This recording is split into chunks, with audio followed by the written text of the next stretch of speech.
And welcome back to Couple Movie Watchers.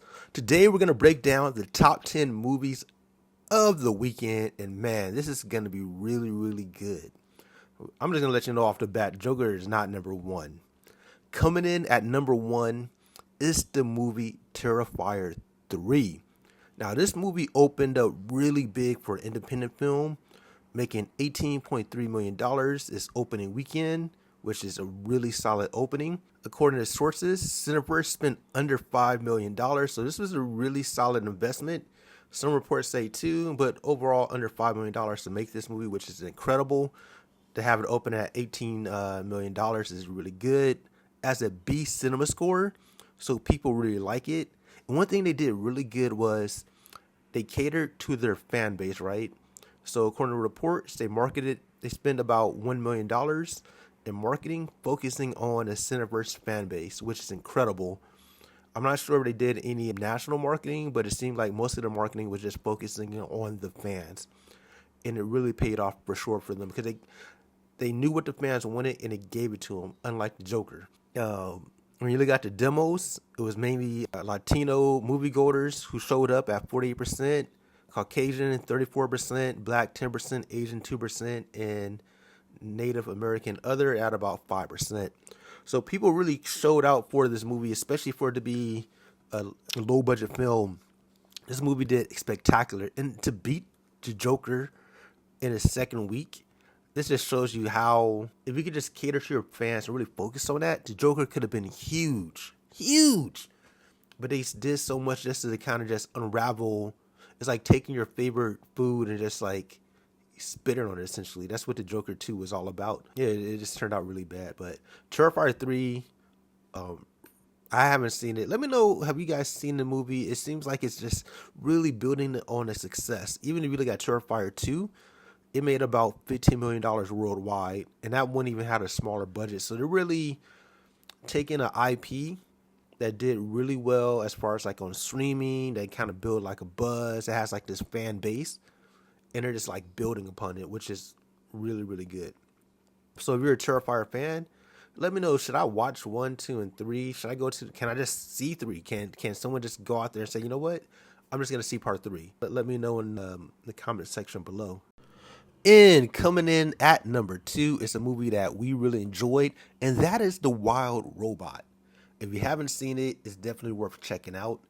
This movie made about $13 million at the box office this past weekend, which is only a drop of 29% in its third weekend. In total, it made about $83 million. So The Wild Robot is really doing really well. There's already talks about doing a number 2. So I'm excited about that. And it looks like this movie will definitely hit the 100 million mark sometime by the end of this month or beginning of next month. Coming at number 3, man, this is crazy. That is Joker Philadelphia, Joker 2. This movie dropped big time. When I say big time, I mean like big time. This movie only made about $7 million this past weekend, dropping a spectacular 81%. Man, I really wanted to love this movie. This movie is just so frustrating to talk about. We were going to do a review about it, but it's just, I don't know. I feel like if you're going to watch this movie, I don't know. I don't even know what to say about this movie. In total, it made about 51%. Have you seen it? If you've seen the Joker and Terrifier 3, let me know your thoughts below. Which one was the superior movie? And when you look at these films, you got to cater to your audience, right? As a creative, it's not about you as an individual. Sometimes when you create an IP or we have a brand, it comes with certain expectations.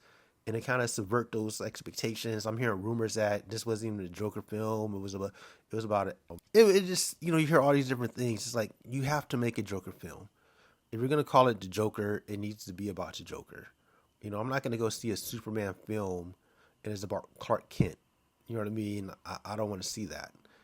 Unless they could just call it Clark Kent and they let you know up front, hey, we're not going to talk. He's not going to be Superman in this film. But they definitely dropped the ball on this film. This film, man, could have been huge. You know what I mean? But they definitely dropped the ball. And they could have did a couple of things to kind of save the film to make it maybe not great, but decent enough where they cut out the musical scenes and changed the ending. That would have fixed a lot of the problems that people hated. But unfortunately, they didn't. They just kind of dropped the ball. But it sounds like most of the actors and directors who were involved made a lot of money. So kudos to them, I guess.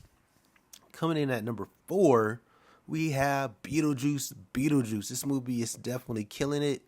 It's only dipped 30% from the previous weekend, making about $7 million. This was a fun, enjoyable movie. We love Beetlejuice. In total, made about $275 million in 6 weeks. So, hey, if you love Beetlejuice, it's worth checking out. Coming in at number 5, we have a new film in the top 5, and that is Piece by Piece. We really enjoyed this film. It's a for real documentary told in Lego form. Check out our movie review about that. I think I posted it yesterday. It made about $3.8 million this weekend. Unfortunately, it didn't make like a huge ton of money. It's kind of like on the low end. This movie cost about $16 million to make. We really enjoyed this film. You don't have to be a Pharrell fan to enjoy it. If you like Legos, if you're interested in documentaries, it's told in a super creative way. Even if you don't really like documentaries, it's told in a fascinating way where it doesn't really necessarily feel like a documentary. And even if you're a Pharrell fan, you learn like so much new stuff about him, the creative process. The music is great, of course, because it's Pharrell. So definitely highly recommend checking that out if you get a chance. But there's so much stuff out there to see, but it was definitely worth checking out. Coming in at number 6, we have Transformers 1. We didn't get a chance to see this movie, but we heard good things about it. It made about $3.6 million, which is a dip of 32% from the previous week. In total, it made about $52 million in 4 weeks. This movie is definitely struggling. I feel like the IP of Transformers is not as strong as it used to be.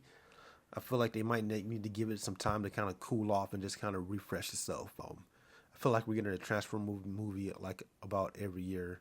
We had like Rise of the Beast that came out I think last year, so they definitely need to probably cool the jets a little bit and just let it breathe. Coming in at number 6, you have Saturday Night, which is definitely struggling.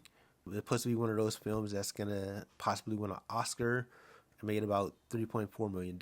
This is actually the third weekend, but it's going wide, so they open it up in more theaters. In total, it made about $4.1 million in 3 weeks. Next up, we have My Hero Academia. I love My Hero Academia, and it's called You're Next. I definitely need to see this movie. Hopefully at the movie theater, but man, we've just been so busy with life and everything else. It's kind of hard to go to the movies more than once a week, which we typically go see one movie a week. But outside of that, you have Terrifier 3, you had Piece by Piece, My Hero Academia. You know, there's like so many movies that come out on a weekend. You can't just see them all. Fortunately, we were able to see one a week, sometimes 2, but outside of that, it's definitely tough. My Hero Academia made about $3 million this weekend by Toho. Next up, we have a classic, an oldie but a goodie, and that is Nightmare Before Christmas. This movie made this past weekend $2.3 million. In its lifetime, this movie made $89 million. And this is a re-release. It's crazy that this is not like a billion-dollar franchise. I feel like every year they come back up with this movie and it does, decent numbers. Rounding out the top 10, we have The Apprentice. This movie made about $1.5 million opening weekend. I used to be a huge fan of The Apprentice show. It got me into like business and stuff like that. But overall, some of the stuff they were doing, it wasn't going to help you in business. It is what it is. So that is the top 10 movies of the weekend. Let me know your thoughts. Have you seen any of these movies? Which one was your favorite? And which one do you plan to see?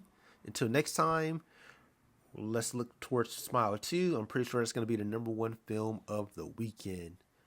All right. Don't forget to like, comment, subscribe. Peace.